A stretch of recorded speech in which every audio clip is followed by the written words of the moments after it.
We welcome you to the show. This is Mind Shifters Radio, and our call-in number is 563-999-3581, and press 1, and that puts you into queue, and we are working, and it's awesome, and we're thankful.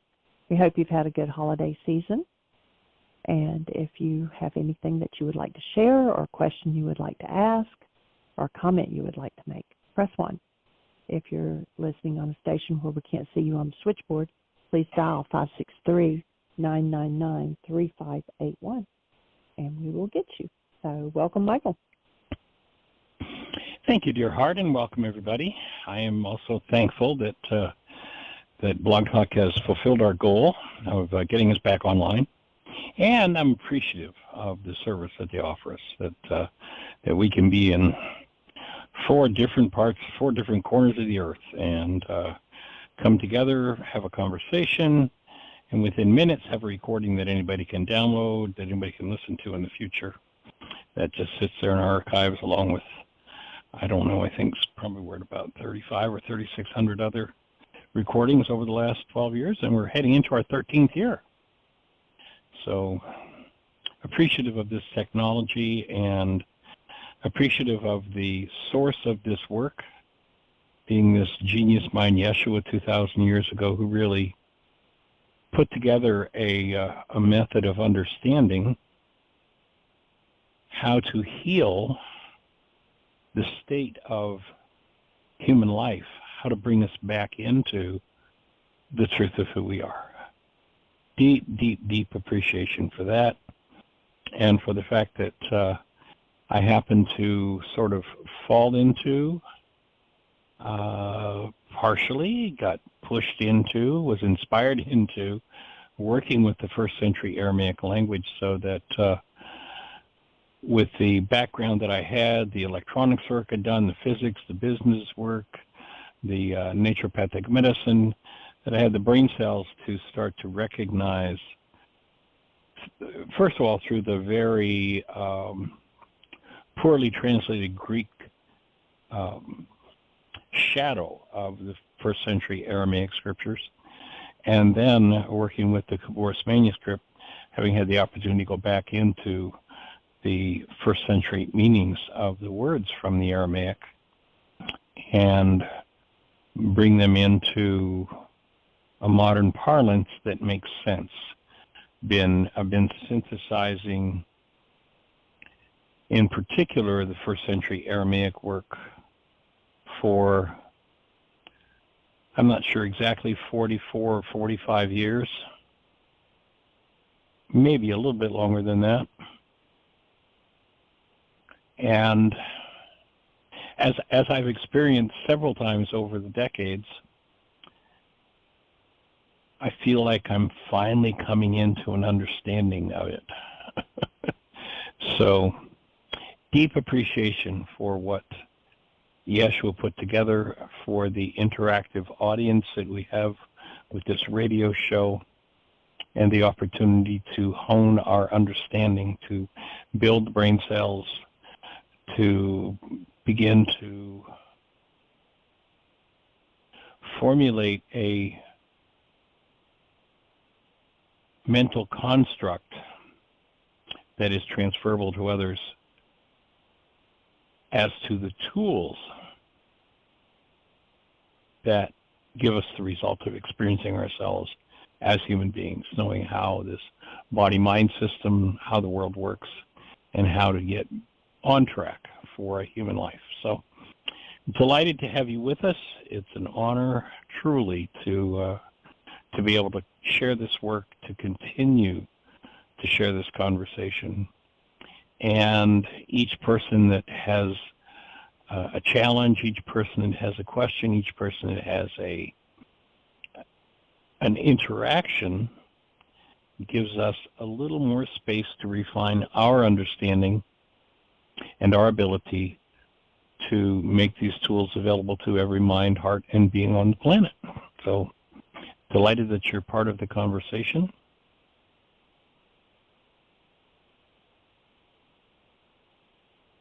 Looking forward to how everything continues to unfold.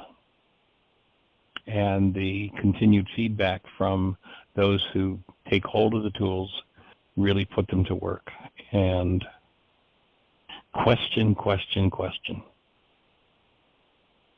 It's interesting that many people look to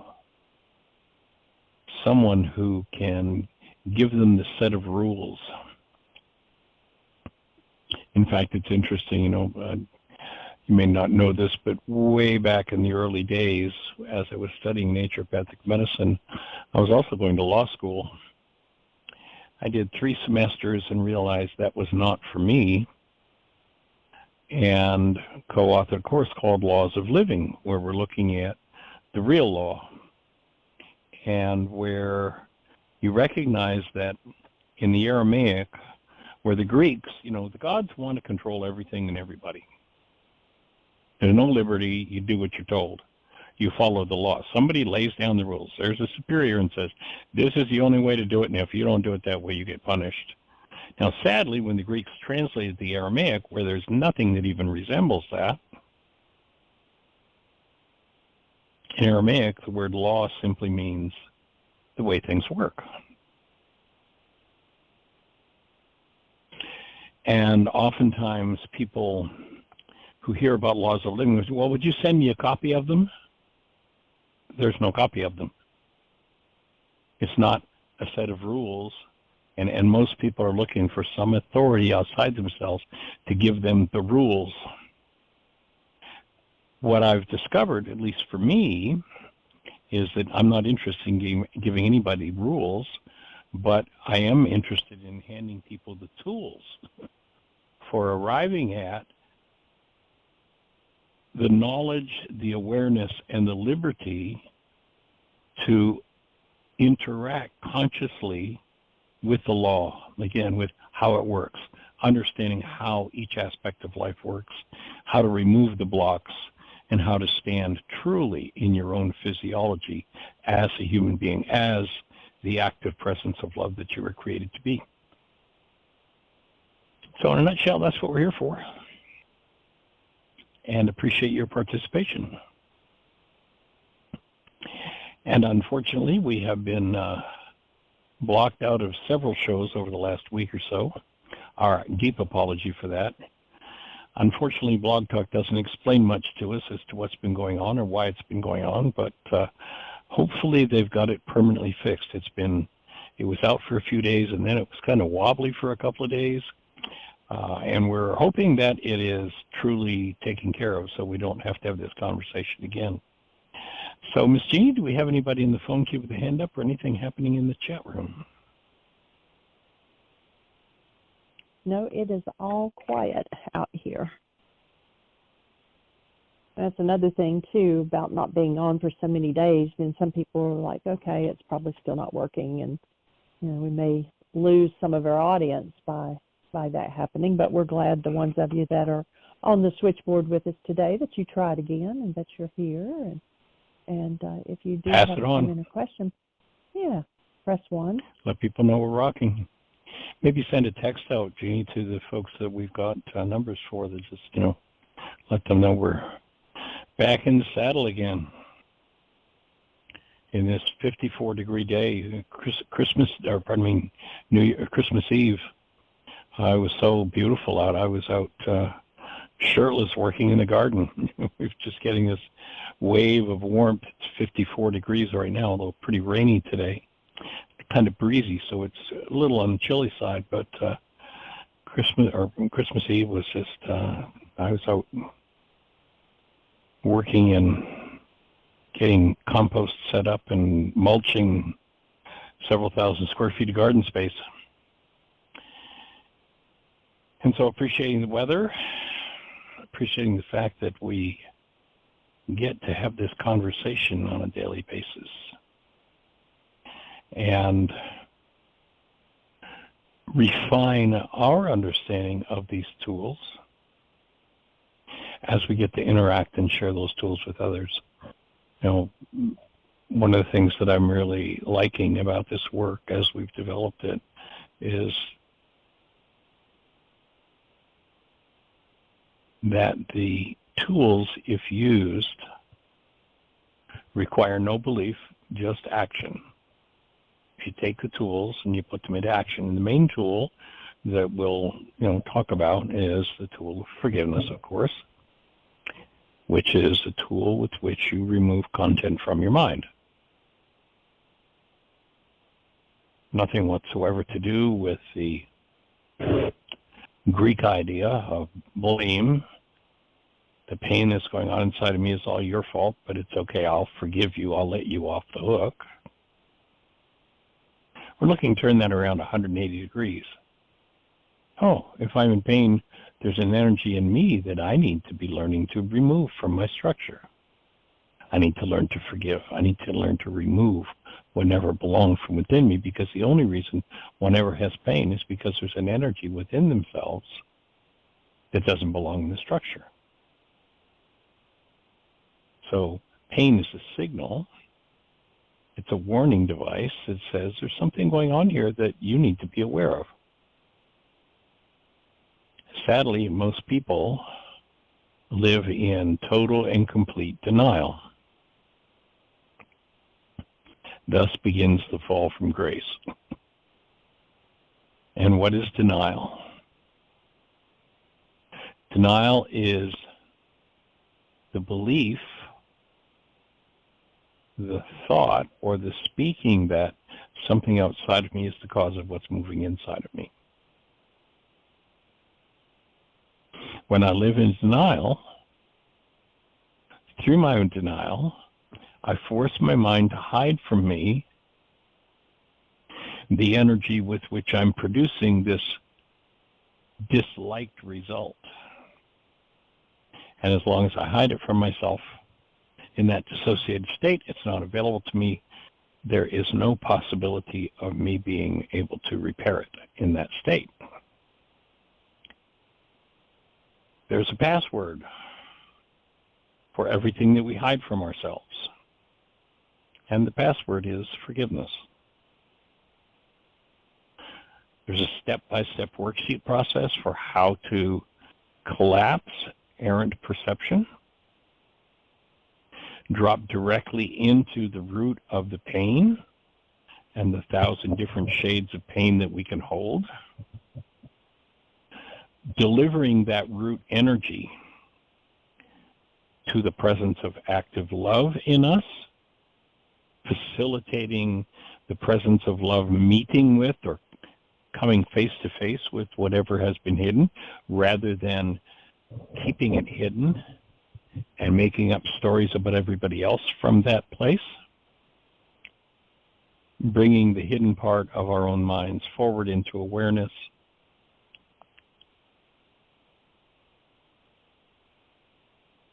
And the simple exposure of what it is that's causing our pain, what it is that we, and perhaps many generations in our bloodline before us, have been hiding from ourselves. Bringing that forward in the presence of love means dissolution of what never belonged.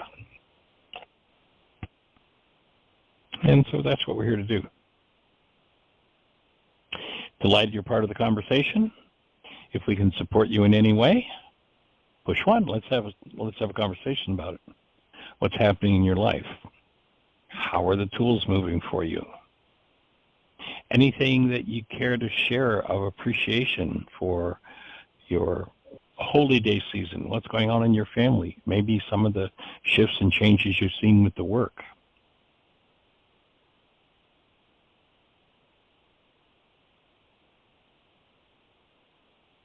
Any plans for the new year, aside from continuing with your healing work, that have been facilitated through the work you've done with these tools? I was speaking with a gentleman yesterday who had sent me some messages of gratitude for what, in many years of searching, he had never been able to find anywhere else, and was offering appreciation and acknowledgement for what I had done. And I had to push back a little bit on that, recognizing that the core of what we're doing here was not something that I created, that I made up. It comes straight out of the first century Aramaic teachings of Yeshua. The real work of healing, not churchianity's rules and regulations to try and control people, but rather the real down right where you live tools that Yeshua developed, and the genius understanding of the human mind and its interaction with human physiology.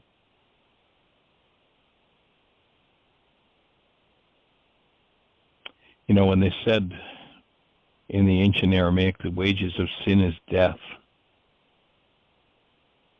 it sounds like it might be some sort of a theological threat, but in fact, he's just telling us how physiology works. The word sin in Aramaic, nothing to do with the Greek idea of something terrible, evil, awful, wicked, nasty you've done, but rather the word sin is an archery term. When you fired at the bullseye, the scorekeeper would yell sin if you missed the bullseye. So recognizing the word sin simply means off the mark. So when you put energies that are off the mark into your physiology, you create interference with physiology, and the result of that ultimately is death. And you hear them in the ancient scriptures saying, with man, death began. It's not natural for us to die.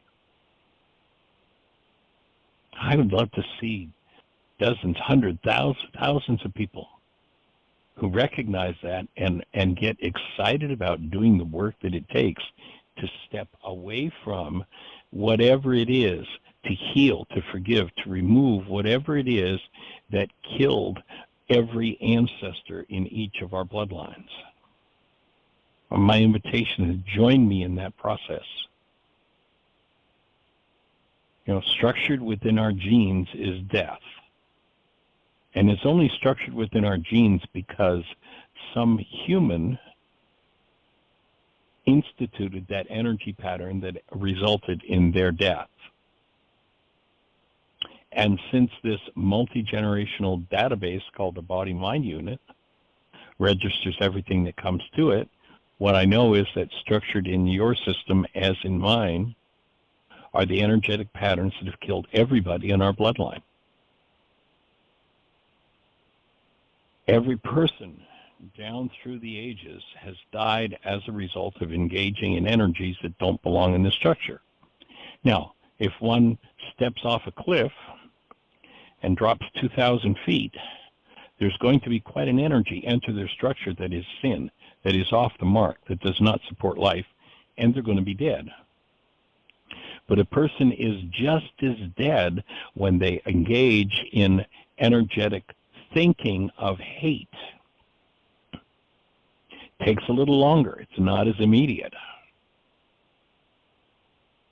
But hate, fear, rage, guilt, grief are literal frequencies that are not supportive of the functioning of your human form, which is designed to incarnate and express love.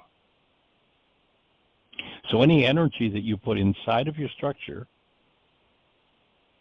that does not support its full expression is, in Aramaic, sin, and the result is death.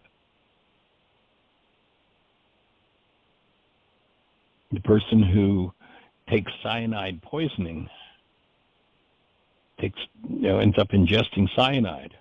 That's sin. That's putting an energy in that doesn't support life in your structure.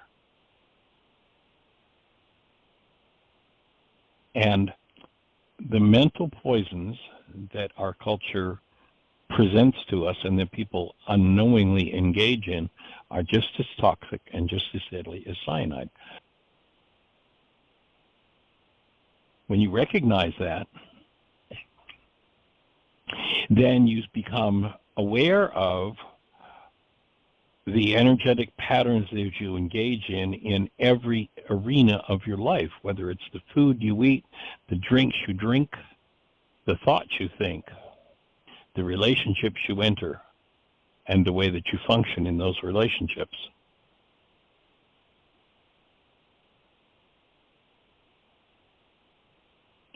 The genius tool that Yeshua created for collapsing the end result, that is the product of engaging in energetic patterns that don't belong, especially on the mental and emotional level,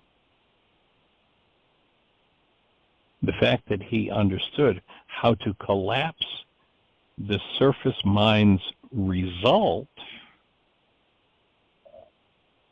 of engaging in energies that don't belong, so that when forgiveness, the tool, was engaged, it gave us direct access to the hidden part of our minds. Now people are always in some kind of relationship with whatever sin, quote unquote, sin energies they hold. So someone may experience a pain in a particular part of their bodies, and not understanding that their bodies are in fact the repository of mind energy, is the mind. If the mind of your knee is pained, it's because there's an energy in that tissue that doesn't belong there. If you do not do the work required to access and remove that energy, then that energetic pattern is going to contribute to your ultimate downfall.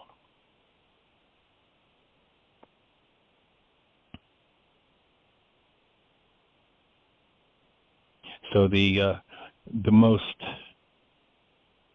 what can I say, most dramatic appreciation that I can offer to Yeshua is for his understanding of forgiveness. That, and I mean, the lab today, the cell biologist lab, is proving what he taught, how he knew 2,000 years ago that this was the truth, that this was the core way to heal. I don't know.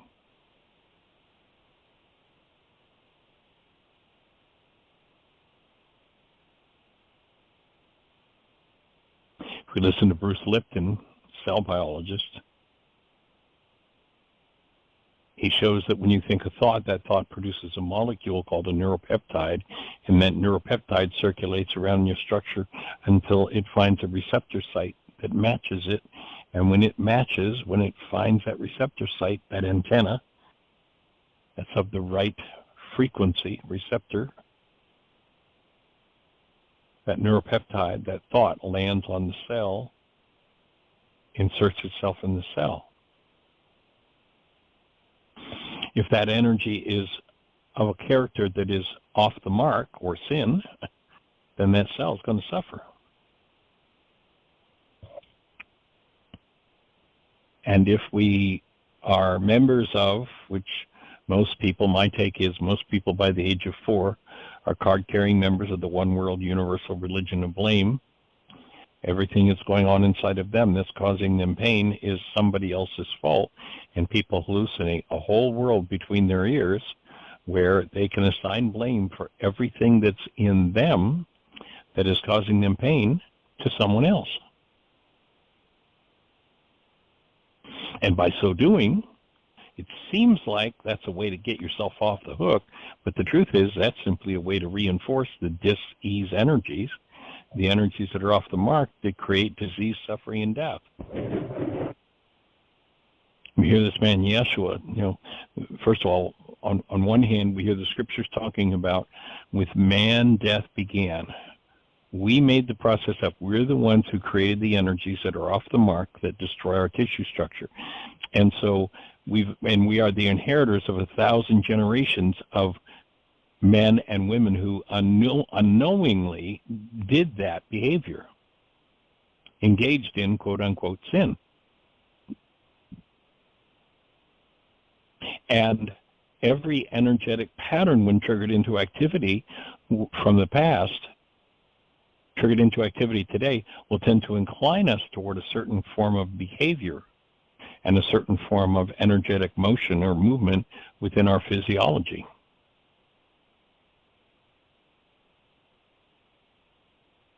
Most people have no idea what the source of their inclinations are, because they are so steeped in this is somebody else's fault that they never are able to see the truth of themselves. They can only see their mind's twisted projections about how this energetic pattern is caused by that person, and that one's caused by somebody else, and this one is someone else's fault again. Seemingly never a moment where they can stop and go, I've been through this 87 different times with 42 different people. Maybe this is mine. Maybe I'm involved in my life. So when one lives in denial, one lives in a totally, completely false world, literally seeing things that aren't there. Now, someone might say, how could you possibly see things that aren't there? Well, has anybody ever accused you of saying something you've never said or doing something you've never done? Yeah, sure. So you want to know how it is that they could see you do something that you didn't do? All you have to do is trigger the brain cells in them for that particular behavior, and if they're not, and if that's locked in themselves with some measure of pain attached, then their denial, their lack of ownership of that energy, which is already within their structures, means that that energy will be used to build their brain's image of you. And that way you show up with their problem attached, and they think it's really your problem.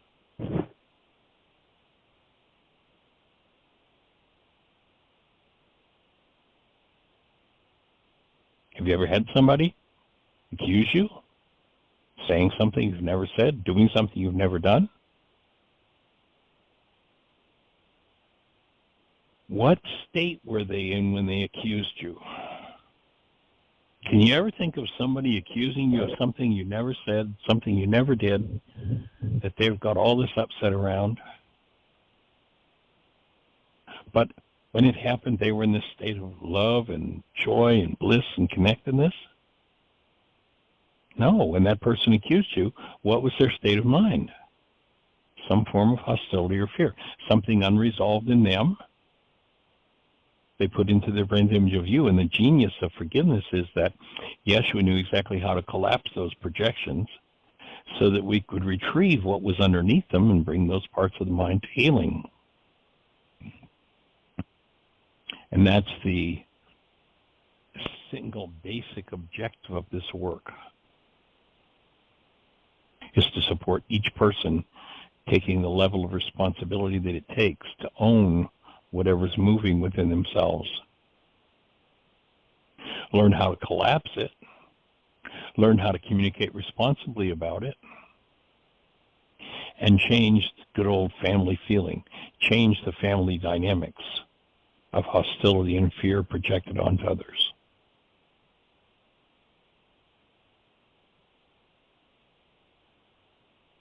So in a nutshell, that's what we're here to do. And if you have a thought, a question, an answer for us, push 1. Let's have a conversation about it. How can we support you? What's on your mind? You have a hand up.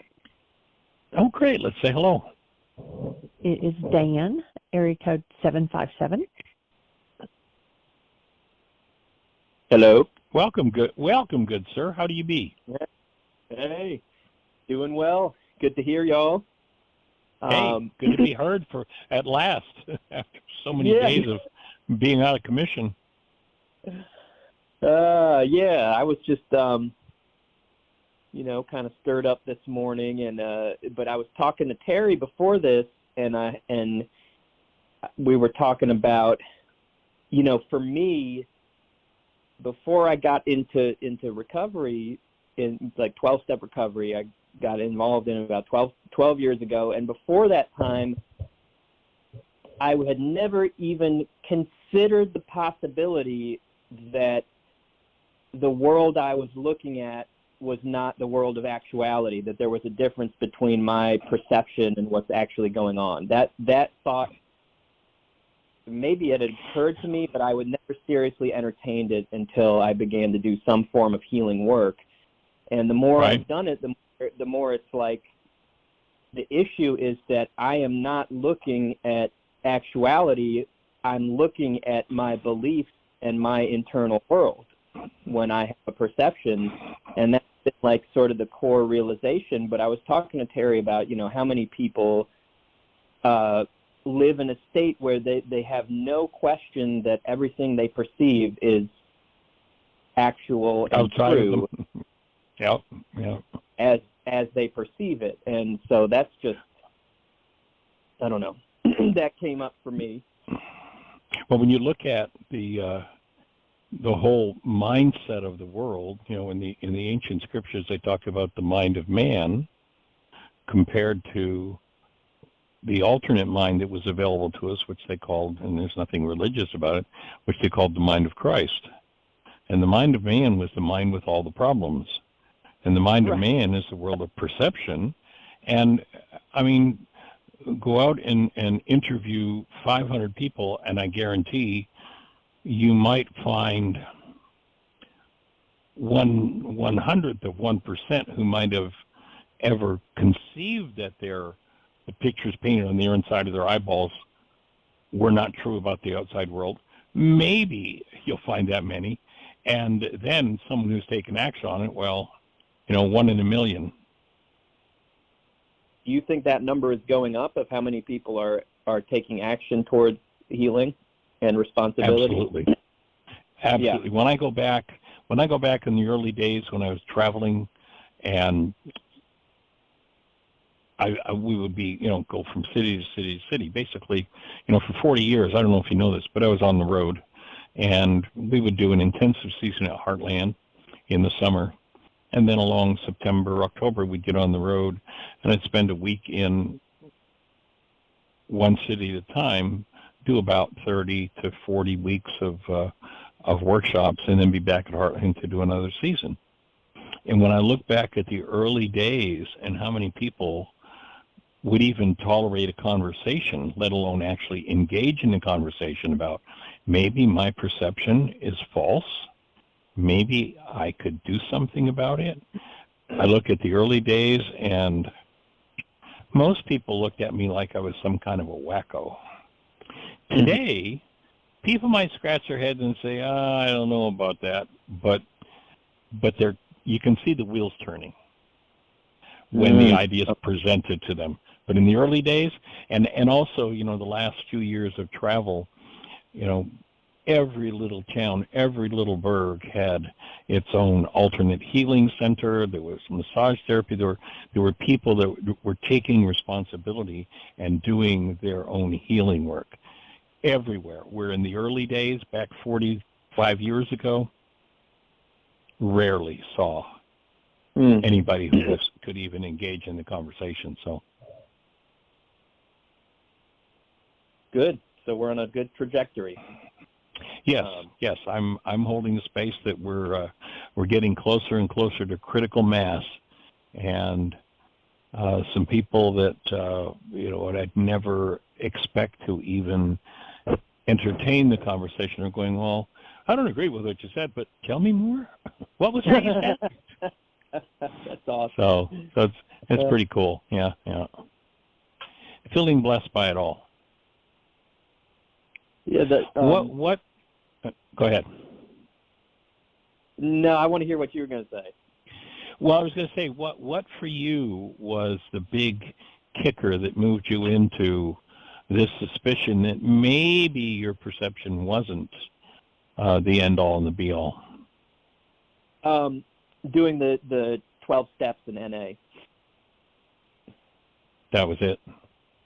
That was it. I mean, and particularly the fourth and the fifth step, and the the fourth step, we made a searching, fearless moral inventory of ourselves. So looking at that before doing it, it sounds like I'm going to write down all the grimy stuff I think I did and berate myself over how terrible I am.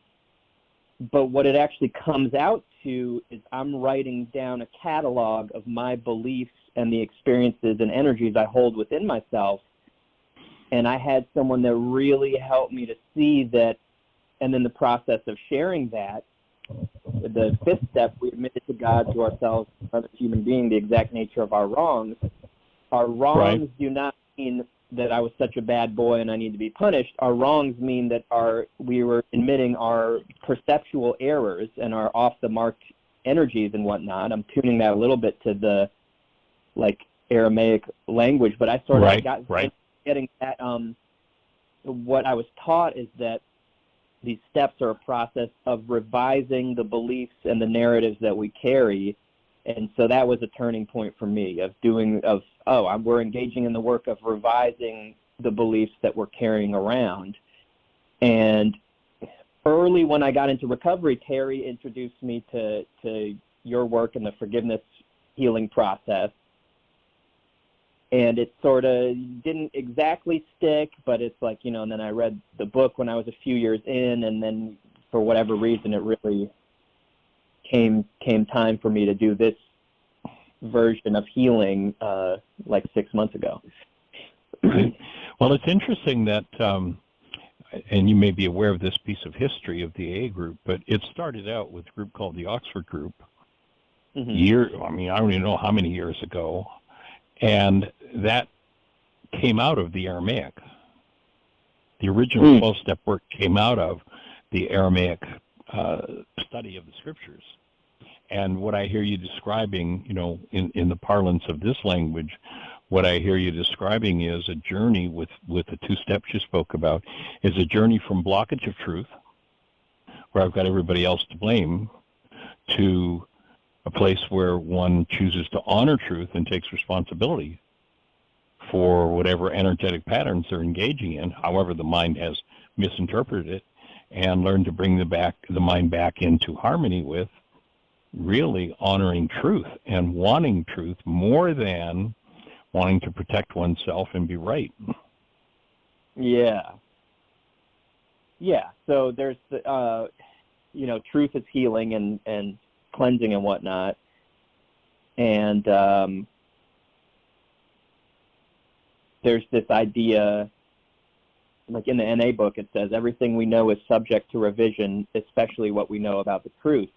And I just think that's such a profound idea, because it just says that what I hold most deeply to be true, I might be wrong about it, and it's subject to need to be examined and revised. So I think that was what I first thought really scary and now kind of more liberating. Well, back about probably 30 years, maybe a little bit more than that now, there was a play that I went to see one night at a theater in Boca Raton, Florida. I was living in Florida at the time. And there was a single line delivered in that play that for me was so powerful that I went out. The play was on its second to last night. There was one more performance the next night. I walked directly from watching the play to the box office and bought tickets for the next night to watch it again because of one line that had been delivered. The play was a live performance of what ultimately became the movie Mass Appeal. And if you're not familiar with it, it's a story about a young man who's down in the low end of town, the lowest of the low end, and he starts to work his way up to, some sort of decency, and he decides that what he wants to do is become a priest. So he gets into school, into a monastery, and this guy has been through it, so he has no qualms about stirring the pot. He'll confront anything, anybody, and go for whatever it is, including the things that polite people wouldn't do. So this guy's in school, and I mean, he's in everybody's face. No idea of political correctness or the right or wrong things to say. He just gets in everybody's face, and so he stirs and stirs and stirs until the old Monsignor, who is over the monastery and the local churches, just gets tired of hearing about the crap this kid's stirring up. And one day he has a conversation with a local priest who is he's kind of getting to retirement age, and he's expressed his fear that if he ever offends the Monsignor, he might get sent off to the wheat fields of Kansas for his retirement. That's his fear in life. And the Monsignor, just offhanded conversation, boy, I'm getting rid of that kid. His name was Mark Dolan in the play. I'm going to get rid of that kid. He's such a troublemaker. And the old priest had actually watched this kid going for it and sort of admired him. And so he, in his trepidation, speaks back to the Monsignor, says, well, I've been watching that kid, and I think he's going to make a pretty good priest. So the Monsignor kind of gives him the look and says, well, okay, then you take him under your wing and you keep him out of my hair, and I'll let him stay. So the old priest kind of takes him on as a student, and he one of the scenes he does is he's teaching about how to give a sermon, and he says, if you get too close, you got to be careful about getting too close to people's issues, because if you do your sermon, you get too close to people's issues, the collection will go down. So, be careful. And so it's this kid Mark Dolan's turn to do a Sunday sermon. So he gets up, and he goes for the juggler. He's got everybody squirming in their seats. One of the things the old priest explains, well, if people start shuffling their seats and coughing and blowing their noses, you're getting too close. Just flip into one of your stock sermons, because we want the collection to stay up. So the kid's delivering a sermon, and the squirming, the coughing, all it's done with sound effects in the live play, but all of that, everybody is just stirred to the max. And of course, the word gets back to the Monsignor. The Monsignor's like, "That's it. I've had enough here. He's out of here." And he tells the old priest, he's gone. But the old priest has been watching him. He's admiring, how this kid's going for truth. And so he says, "Look, I'm gonna go to the congregation and get them to talk to the Monsignor and make sure that you stay. I'm gonna make sure you don't get kicked out." So he gets up to deliver his Sunday sermon the next Sunday, and as he's starting to talk about Mark Dolan and how he's gotten in their faces and such, all these earmarks show, all the coughing and the sputtering and the blowing noses and all that, the shuffling, and you can just see him. It was actually, in the movie, it was played by Jack Lemmon. I forget the name of the actor, famous actor, was in the play in Boca, but anyway, he plays it so well, because as these earmarks start to show up, you can just see the stress build and his terror about being sent off to the wheat fields of Kansas. And so he just flips into one of his stock sermons and leaves the conversation alone. And afterward, the kid's like, "Well, thanks a lot. I thought you were going to save me. And, thanks, buddy." And it's like, well, So the next week, the kid's got his bags packed. He's at the back of the church. The old priest gets up to his sermon, and of course he's doing a stock sermon. He's not touching this issue. But as he's getting close to the end of the sermon, the kid's picking up his bags and getting ready to leave. He's out. And once again, you can see the pressure build on the old priest, and he finally cracks, and he just blasts the whole congregation like, this kid needs to stay. And as he finally tells the whole truth about what's going on for him, there's this space of silence, and then he delivers the line, "Now that the truth has been told, there's room for real love." Mm-hmm. And until we tell, what clicked for me is the realization that until we tell the truth, we're functioning out of something false and phony, and there is no presence of human life in that. There is no actual love available until the truth is told. And of course, that's I think one of the powers of the fifth step is I've admitted to another person the nature of my wrongs. I've told the truth, and the accompaniment of truth is literally the active presence of love, and that's where the real core of healing comes from. Right. It's like coming to another dimension. Yeah. And I can remember when they came out with the movie with Jack Lemmon, and it's like, oh man, I'll be able to go see that line delivered anytime.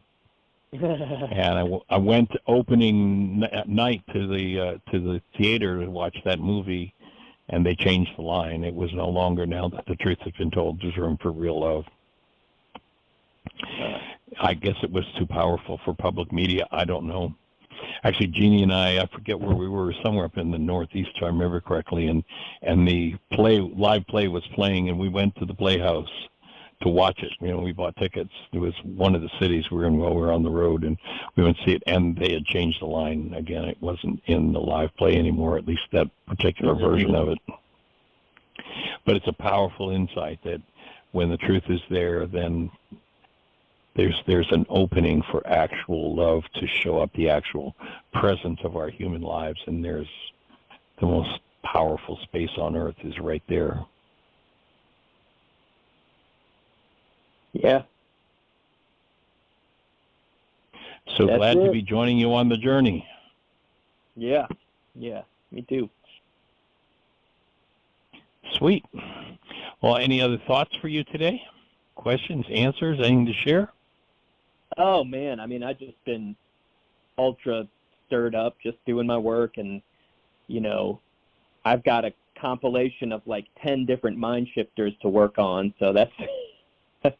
you've given me a couple, and then I came up with a few and that I'd shared with you, and right. Saw my family yesterday, and I was doing a mind shifter relating more to my mother, but the contents that were coming out were related to other people, and it was this morning, so I don't know. Maybe that's what I actually needed to talk about, but I avoided it. Well, I like the mind shifters that you had sent me, that you came up with, and that's one of the skills that we're working to help people to build the brain cells to do, to design the mind shift that is going to show you the deepest parts of your own unconscious mind and allow it to surface. So they were you were right on track with those. It's like, oh, you got the knack of creating mind shifters. That's awesome.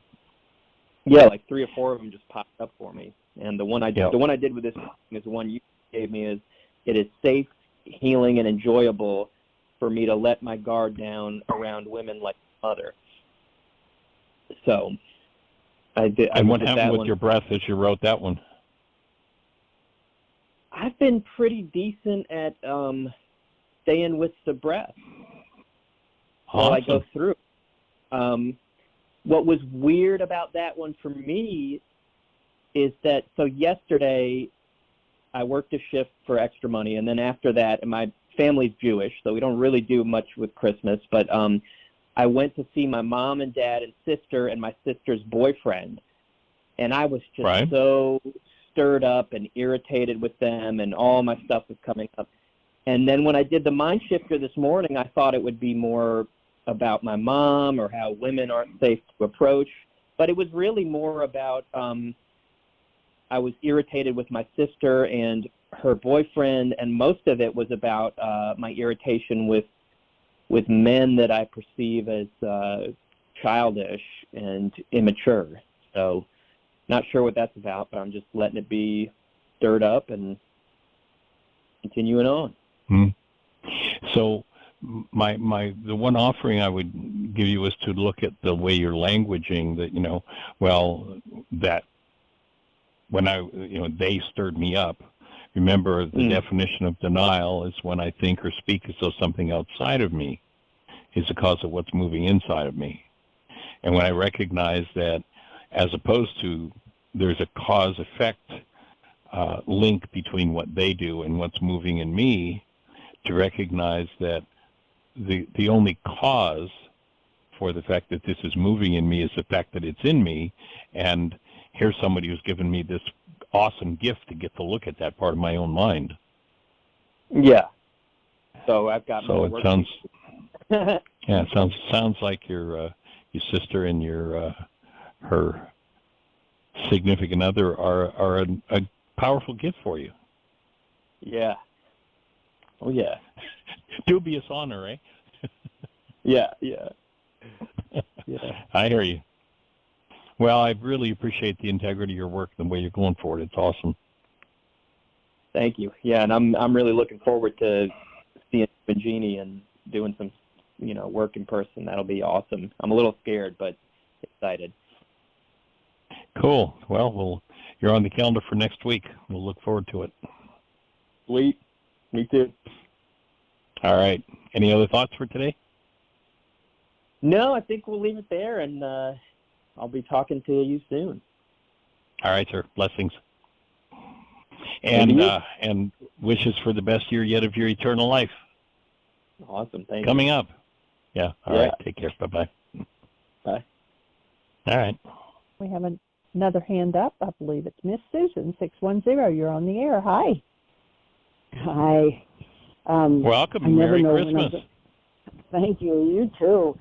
I'm in Jacksonville, Florida, visiting my daughter and two of her boys and her husband. And so I've been on. Yeah, it's great. No need for a mind shifter. It's been heaven. So maybe I should great. go. Did you fly down? Yeah. Did you fly down? Yeah. Yes. Yeah, we did. One thing they do every year that was really a mind blower, and you were talking about how the work has become more absorbed into the general population, and you can see the difference. My daughter has had a tradition in her family of watching It's a Wonderful Life with James Stewart. You probably know the movie. It's old and famous. Do you know it? Oh, yes. Yep. Mm-hmm. Okay. Well, we didn't see the beginning of it, but it doesn't matter because when we got in, we all remembered it. But here's James Stewart, who loses $8,000 and goes into a total twit and is nasty to everybody in his family and, goes on this rampage. And my first thought is, God, he doesn't know anything about the tools. And then I thought, he wouldn't, that movie is outdated in that sense. He was acting like a child. He was just flailing around, and relief came when all his friends, and that's a beautiful message. Your life impacts people in ways you have no idea. Let's have a look at what your life would be like, what the world would be like if you had never lived, and you get a vignette of a lot of lives that went south because he hadn't been around to be the person that he was. But then again, he comes back to his real life, and all this money is gathered by his friends, and he gets his well over $8,000, so he feels good again. And I thought to myself, well, he hasn't done the work. He got relief, but he didn't do the work. So you're talking, yes, it's a very different world now. And I hadn't really thought about it. It was an illustration of how much has changed. So good going, yeah. That's awesome. Yeah. Very cool. Yeah, it is very cool. So we're down here, and Luke has spent a lot of time with us, and he's sponsoring several people who want to get sober, and he's running AA groups, and he's talking about many things that are like, I'm so interested that you said on this show just now that the Oxford group is really based and founded on the Aramaic forgiveness, and because Luke is doing it, and it's great to see that connection. I told him that you asked after him every once in a while, and he said, oh, what a good guy he is. So you have a fan. So Jacob has gone to Colombia 5 flights he had to get on and off of to get to his father's, and he's made it down there, and we don't know how that's going. But if you want to hold the space for somebody who's facing his father after many years of not having been with him, and has built up thoughts about his father and impressions about his father that may or may not be true, he's sort of on the hot seat down there. Well, I'll join you in holding the space for Jacob, for his process, for what he goes through in this visit. Yeah, thanks. So, and I had a question. And this is just, how can you know this? But you say if our hearts were right, and if we'd been practicing true forgiveness, we wouldn't even die. Our DNA wouldn't have that built in. And then I think, I want to get all practical and say, overpopulation, what are we going to do? None of us is dying, and we're hanging around forever, and the earth is bursting with retired old codgers who need to be taken care of by their other people. And of course you can't answer that. But anyway. Yes, I can. So I have an answer for that. Oh, you do? I have an answer for that. Shoot. We even have an app for that. Okay. Well, first of all, would there be old codgers dying that need to be taken care of if we actually handled that which kills us? No. Yeah. Okay. What do you, so I'd answer the question with another question, and my question would be, what do you suppose the world would be like if from day one, when we came into the world as active present love, there was only support for functioning as active present love, and we lived out of the genius mind of Christ in us rather than the carbon-based memory replicate mind that plays out the same old crap over and over and over again and ultimately kills us? What do you suppose the world might look like if tomorrow morning, literally 7.5 billion people woke up with the genius mind of Christ awake in them, looked at each other and said, what are we going to do today? Mm-hmm. Like, can we think, you've been around, you and I have been around long enough. Think back when you were a kid, what, say, for instance, transportation, a trip to Columbia would have looked like, a trip to Florida, what that would have looked like when you were 5 years of age compared to today. Yeah. Like, there's no comparison whatsoever. My offering would be that is a minuscule shift compared to what it will be like when 7.5 billion people wake up every morning knowing who they are as love and living out of that state of being. Like, we're not even going to recognize what the whole game, it'll be so different that... You mean only then would we know what to do with overpopulation and the need Well, for there wouldn't be food. such a thing. There wouldn't be such a thing as overpopulation. Because, if you look at that as, like, for instance, like, we're doing some gardening here and we're starting to grow more of our own food, but there are people who've really made it their purpose to do advanced growing systems, and they're literally multi-story buildings in some cities that are all made with glass and reflective light, and they're growing mountains of food in this building that otherwise would take hundreds and hundreds and hundreds of acres to grow. Mm-hmm. So if, in fact, we all functioned as creative human beings, really, truly fulfilling our purpose, the production of food, and I mean real, actual food, rather than the garbage that the hostility and fear-based world generates in order to keep people anesthetized against their pain, that would be totally and completely changed. It wouldn't surprise me if a journey to the moon would be just an afternoon stroll if we'd been living as human beings for, let's just say, the last 2,000 years. If everyone had been living as human beings, I think the creativity, the moon, maybe several other planets in the solar system, or maybe even further, would be quite inhabitable, and the creative genius that it would take to do whatever it is to solve the things that look like problems now, because we're functioning as chronic I'm not even sure what word to use. I'm going to say morons, chronically functioning as hostility and fear-based non-beings. Yeah. Like we've created a lot of crazy stuff that wouldn't even be a thought, wouldn't even be a factor. Yeah, in a way, I can't. So that would be my take. Yeah, well, that's as good of an answer as I could get, knowing that we can't imagine at this point or picture what it would be like if that were the truth and the way of things. That's as good of an answer as I'm satisfied with that answer. Good. Yeah, because I'll go for the fear questions, like how are we? And who's going to take care of all these people in wheelchairs everywhere? Gazillions of them. It won't be like that. Okay.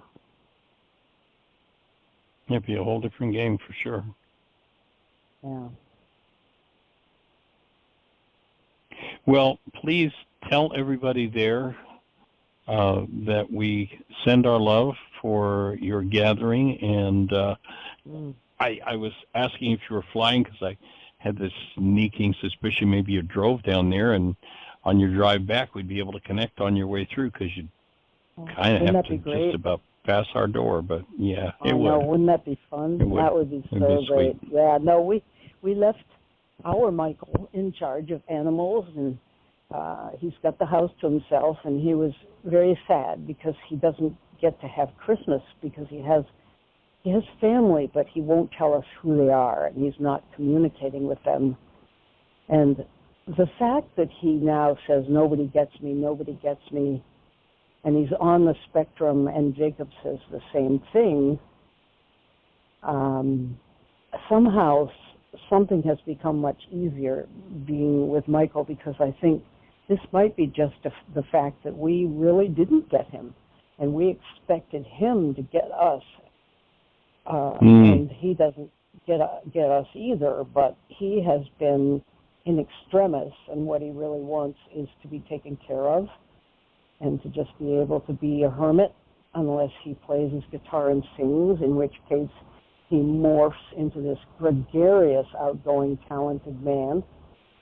Right. Tim's been taking him to his gigs, just one a week at old people's homes, but they adore him. It's a memory care center, and they sing all the old songs. It's like their memories come back because they're songs, right, and songs sit in a different part of the brain. Yep. So he's like, they adore him. So he said, boy, if I could get a few more old people's homes, I'd be in business. Well, he'd have to have quite a few to be in business, but still. Anyway, he's up there, and I've got his application for a housing, HUD housing down here, and my daughter is going to take me over tomorrow afternoon where they reopen and talk to the manager of it and go over his entire application, make sure everything is exactly as it should be, then put it in, and he'll be on that wait list for 9 months to a year and a half or so. And perhaps he would, and perhaps he'd get a room. And perhaps one of the things he would do would be partly earn his way there with his music. It'd be a venue for him to play regularly. Say that a different way. You mean on his way down to stop and do gigs, or? No. I mean, his exchange, his payment for a space in a retirement home or a memory care unit could be his music. That might be the place where, he could be living, where he's flourishing. Yeah, that's a great idea, except he has just completely turned those down. He said he won't do that. We have gone to both places and talked to the owners. Even with their base rent, the lowest they can go is about $1,200 a month, which is way beyond. They don't right. make it. Even if he said he'd play music, they just don't want to do it, basically. They don't want to do it, and Michael doesn't like living with a bunch of people with no memories. That scares him. He's got a good mind yet.